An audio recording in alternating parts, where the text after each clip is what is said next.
Assalamualaikum warahmatullahi wabarakatuh. Perkenalkan, nama saya Sopora Mira dari PGMI 6A NIM 1812447. Saya ingin menampilkan sebuah video pembelajaran dari mata kuliah Teknologi dan Media Pembelajaran sebagai ujian akhir semester. Selamat menyaksikan. Nah, anak-anak, materi hari ini yaitu tentang dongeng fabel dan kata sapaan. Di sini Ibu akan menampilkan materi tersebut dengan membawakan 3 media pembelajaran. Yang pertama ada melalui Microsoft PowerPoint atau biasa disebut dengan PPT, lalu ada dengan Comic Live, dan yang terakhir melalui dengan video pembelajaran dengan animasi. Selamat menyaksikan. Nah, anak-anak, media yang pertama yaitu ada media PowerPoint ya. Nah, halaman pertama, ayo kita lihat. Ayo membaca dongeng fabel ikan dan burung. Dongeng ikan dan burung. Di sebuah hutan, hiduplah dua binatang yang saling bersahabat. Binatang itu adalah burung dan ikan. Keduanya sangat dekat dan selalu saling membantu. Kedekatan keduanya ini tidak terjadi begitu saja, melainkan melalui suatu kejadian yang mengubah mereka. Waktu itu ikan sedang beristirahat di pinggiran sungai. Ia memandangi biji-bijian itu di pohon tepat di atasnya. Kelihatannya biji-bijian itu enak dimakan, kata ikan dalam hati. Ia lalu berusaha meloncat setinggi-tingginya untuk mendapatkannya. Berkali-kali ia meloncat, namun tidak berhasil mencapai biji-bijian itu. Ia hanya bisa memandangi biji-bijian itu. Saat sedang memandangi biji-bijian itu, perhatiannya teralihkan oleh seekor burung yang bertebangan ke sana kemari. Tuhan, kenapa engkau tidak memberiku sayap untuk terbang agar aku bisa meraih biji-bijian itu, kata ikan dalam hati. Kita tinggalkan ikan dan beralih ke burung. Setelah berterbangan, burung lalu hinggap di salah satu dahan pohon di pinggir sungai untuk beristirahat. Saat itu ia melihat ke air. Di dasar air sungai itu, ia melihat banyak sekali cacing bergeliatan. Kelihatannya cacing-cacing itu enak dimakan, kata burung dalam hati. Ia lalu berusaha masuk ke dalam air untuk menyelam dan menangkap cacing-cacing itu. Namun, ia tidak berhasil karena ia tidak bisa berenang. Ia hanya bisa memandangi cacing itu dari atas pohon. Saat sedang memandangi cacing-cacing di dalam air, perhatiannya teralihkan pada ikan yang sedang berenang di dalam air. Tuhan, kenapa engkau tidak memberiku ekor dan sirip untuk berenang agar aku bisa meraih cacing-cacing dalam air itu, kata si burung dalam hati. Akhirnya, ikan dan burung saling tahu kesulitan masing-masing. Berkali-kali si ikan melihat burung menyelam ke air untuk mendapatkan cacing. Demikian pun si burung berkali-kali melihat ikan meloncat-loncat untuk mendapatkan biji-bijian. Lalu mereka pun berkenalan.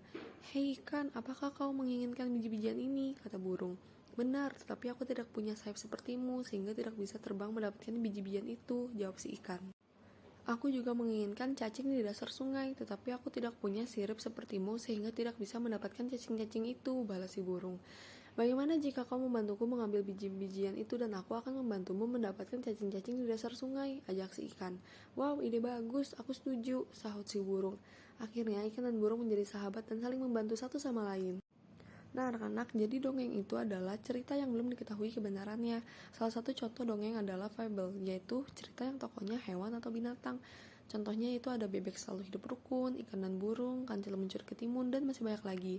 Nah, ini ciri-ciri fable yaitu 1. Menggunakan hewan sebagai tokoh cerita. 2. Tokoh hewan memiliki karakter dan sifat seperti manusia. 3. Memiliki alur cerita. Dan yang terakhir memiliki pesan-pesan kebaikan di dalam ceritanya. Nah, dalam dongeng ada unsur-unsurnya nih, yaitu 1. Tokoh, yaitu tokoh yang berperan dalam cerita tersebut. Yang kedua yaitu latar, atau tempat terjadinya dongeng. Yang ketiga yaitu watak, atau sifat dari masing-masing tokoh dalam dongeng. Dan yang terakhir yaitu amanat, atau pesan dalam sebuah cerita atau dongeng. Nah, anak-anak, berdasarkan dongeng yang tadi sudah ibu bacakan, dari tokohnya itu ada ikan dan burung. Nah, wataknya itu ikan berarti kurang bersyukur, baik hati, suka menolong. Sama ya, burung juga kurang bersyukur, baik hati, dan suka menolong. Amanatnya itu kita harus hidup rukun dan saling tolong menolong, dan juga bersyukur dengan apa yang sudah kita miliki. Nah, latarnya itu ada di hutan dan pinggiran sungai ya, anak-anak. Nah, selanjutnya ada kata sapaan. Kata sapaan merupakan suatu kata yang digunakan dalam menyapa orang lain dalam memperhatikan etika serta norma berbahasa. Kata sapaan merupakan sebuah kata yang digunakan untuk menegur sapa orang sebagai lawan berbicara, untuk orang kedua atau juga menggantikan nama orang ketiga. Nah, selanjutnya ada jenis-jenis kata sapaan. Nah, yang pertama itu ada kata sapaan yang menunjukkan hubungan kerabat seperti kakek, nenek, bapak, ibu, paman, bibi, kakak, adik, mas, atau mbak. Lalu yang kedua ada kata sapaan yang berbentuk kata ganti seperti kamu, engkau, saudara, anda, tuan, nyonya, dan nona. Lalu ada kata sapaan yang menunjukkan rasa hormat seperti paduka yang mulia, yang terhormat, dan lain-lain. Dan yang terakhir ada kata sapaan yang diikuti nama seperti saudara Hasan, Bapak Budi, atau Ibu Ani, dan yang lain-lain. Nah, anak-anak, untuk materi selanjutnya, Ibu akan membahas melalui media Komik Live ya. Seperti biasa, Bu Guru menanyakan kabar anak-anak, dan anak-anak menjawab dengan Alhamdulillah, baik Bu Guru. Nah, sebelum masuk ke pembahasan dongengnya, Bu Guru menanyakan nih, ayo siapa yang tahu apa itu dongeng fabel? Nah, salah satu murid pun menjawab, dongeng fabel itu adalah cerita fiksi atau khayalan fantasi dengan menampilkan semua binatang sebagai tokoh utama, Bu Guru.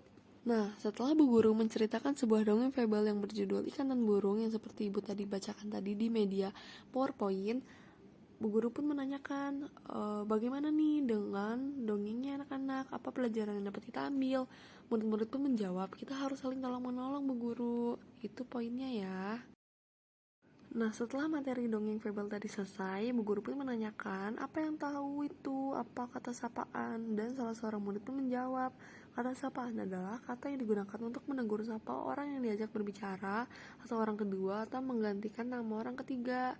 Bu Guru pun menjawab, yes, tepat sekali. Nah, selanjutnya pun Bu Guru menerangkan beberapa contoh kata sapaan. Nah, anak-anak, selanjutnya Ibu akan membawakan materi melalui media video pembelajaran Animaker. Selamat diperhatikan ya. Jadi dongeng fabel itu adalah cerita fiksi atau khayalan fantasi dengan menampilkan semua binatang sebagai tokoh utamanya. Jadi dongeng fabel itu berbeda ya dengan dongeng-dongeng pada umumnya yang kita ketahui. Karena dongeng fabel itu menggunakan binatang-binatang sebagai tokoh utamanya. Berbeda dengan dongeng-dongeng pada umumnya yang menggunakan manusia sebagai tokoh utamanya. Sampai sini sudah paham ya adik-adik apa itu dongeng fabel? Nah, selanjutnya ada ciri-ciri fabel. Yang pertama yaitu tokohnya menggunakan binatang. Terus, yang kedua, watak yang digunakan mirip dengan watak manusia dan ada tokoh yang baik atau yang buruk. Nah, adik-adik, sekarang ada beberapa contoh dongeng fabel nih.